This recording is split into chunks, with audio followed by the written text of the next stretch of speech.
Look how great we are. We don't need to listen to God. We can stay here forever.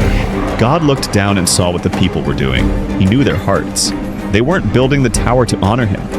They wanted to honor themselves. After the great flood, so Noah and his family came out of the ark. God blessed them and told them, "Be fruitful, multiply, and fill the earth." You can imagine Noah's children and grandchildren spreading out, building little homes, planting crops, and raising animals.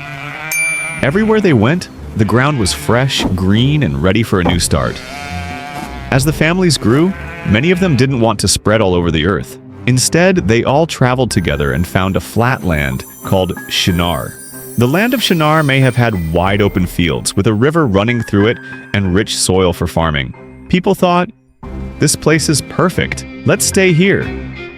Then the people said, "Come, let us build a city and a tower with its top in the heavens, and let us make a name for ourselves, so that we will not be scattered over all the earth."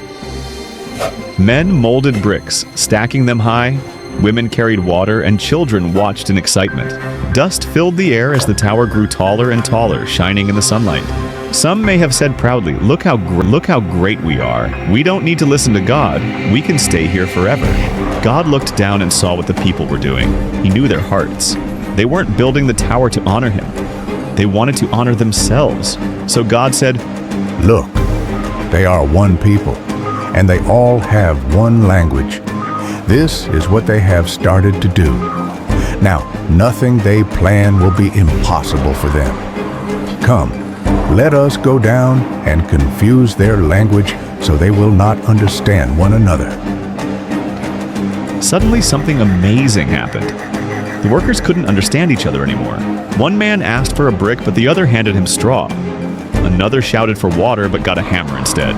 Everyone was confused. People started laughing, arguing, and shouting in different languages. The once busy tower site became a noisy, messy place. Because they could no longer understand each other, the work stopped. Families who spoke the same language moved away together, searching for new lands. That place became known as Babel, which means confusion. Groups of families walking off in different directions. Some towards the mountains, others near the sea, some into forests. Each family carried their belongings, animals, and tools, starting life in new places around the earth, just as God had told them to do in the beginning. What have we learned? God wants us to listen to him and trust his instructions. When people try to make themselves greater than God, things fall apart. Are there other lessons you learned? Kindly drop them in the comments, and don't forget to like, share, follow, or subscribe, and turn on the post notifications so you get to see new episodes as they get released.